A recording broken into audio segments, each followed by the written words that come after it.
तो चलिए एक और मज़ेदार टॉपिक की बात करते हैं कि जो कॉपर प्लस आयन है वो वाटर में जाने के बाद डिसप्रोपोर्शनेट क्यों हो जाता है। ठीक है, और किस में डिसप्रोपोर्शनेट हो रहा है, कॉपर प्लस 2 में और कॉपर में। अब डाउट क्या आता है बच्चों को कि कॉपर प्लस जो है सर वो तो D10 है और जो कॉपर प्लस 2 है वो D9 है, और हमने सर पढ़ रखा है कि D10 ज़्यादा स्टेबल होता है D9 से, क्योंकि full field is more stable.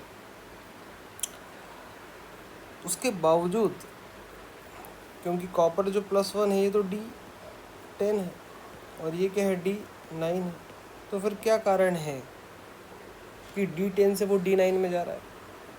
तो उसका कारण ये है कि एक्वस मीडियम की हम बात करें, वाटर में जा रहे हैं मतलब ये एक्वस मीडियम में से, तो एक्वस मीडियम में कॉपर +2 की स्टेबिलिटी ज़्यादा होती है कॉपर +1 से, और उसका कारण है हाइड्रेशन एनर्जी। उसका कारण क्या है, हाइड्रेशन एनर्जी। ठीक है, तो हाइड्रेशन एनर्जी की वजह से कॉपर +2 ज़्यादा स्टेबल होता है। हम सबको पता है हाइड्रेशन एनर्जी जो होती है वो चार्ज के प्रोपोर्शनल होती है और साइज़ के इन्वर्स प्रोपोर्शनल होती है। तो चार्ज ज़्यादा होगा तो फिर हाइड्रेशन एनर्जी भी क्या होगी, ज़्यादा होगी। ठीक, इसलिए कॉपर +2 की हाइड्रेशन एनर्जी ज़्यादा है, इसलिए ये ज़्यादा स्टेबल है वाटर में। इसलिए जब भी कॉपर +1 आता है तो वो कन्वर्ट हो जाता है कॉपर +2 और कॉपर में। ठीक, अच्छा इसको आप थर्मोडाइनमिकली भी चेक कर सकते हो। यहाँ मेरे पास दो वैल्यू दी हुई है मैंने, और ये दोनों में वैल्यू दी है वो E0 की वैल्यू है। ठीक है, तो अपन बात करते हैं कि हमारे पास जो ऊपर रिएक्शन लिखी हुई है, कॉपर प्लस कन्वर्ट हो रहा है कॉपर +2 में और साथ में बना रहा है कॉपर। ठीक, तो ये एक्चुअली में दो हाफ रिएक्शन है। कॉपर प्लस से बन रहा है कॉपर +2 और एक है कॉपर प्लस से बन रहा है कॉपर। ये दो हाफ रिएक्शन है। ठीक, और हमारे पास इसकी वैल्यूज़ दी हुई है। अगर हम कॉपर प्लस से कॉपर बनाएंगे तो वैल्यू आ रही है 0.52, राइट। ठीक, और अगर कॉपर प्लस से कॉपर +2 में जाना है तो उसकी वैल्यू क्या होगी, तो अपन देख लेते हैं। हमारे पास दी हुई है कॉपर +2 से कॉपर प्लस की वैल्यू 0.16, और ये वाली जो वैल्यू मैं आपको बता रहा हूँ, ये जो रिएक्शन है ये ठीक जस्ट अपोजिट है, कॉपर प्लस से कॉपर +2 बन रहा है। तो इसके लिए मैं वैल्यू ले लूँगा माइनस की 0.16। आ रहा है समझ में। देखो यहाँ पे जो वैल्यू है वो रिडक्शन की वैल्यू है, +2 से प्लस की, और यहाँ पे मैं +1 से +2 मतलब ऑक्सीडेशन की वैल्यू ले रहा हूँ, तो अपोजिट कर दूँगा। इन दोनों का अगर मैं निकालूंगा इसका E, तो ये आ जाएगा प्लस का 0.36।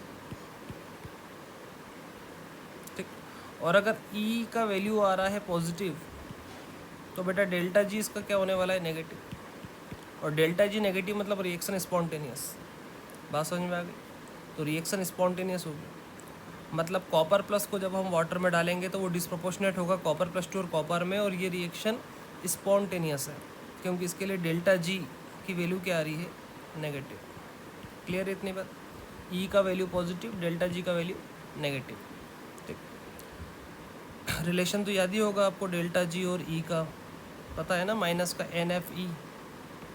तो अगर E का वैल्यू पॉजिटिव आ रहा है तो डेल्टा G क्या हो जाएगा, नेगेटिव। दूसरी इंपॉर्टेंट बात, NCERT की लाइंस भी क्या बोल रही है, the stability of copper +2 rather than copper +1 is due too much more negative delta H hydration energy. समझ गए।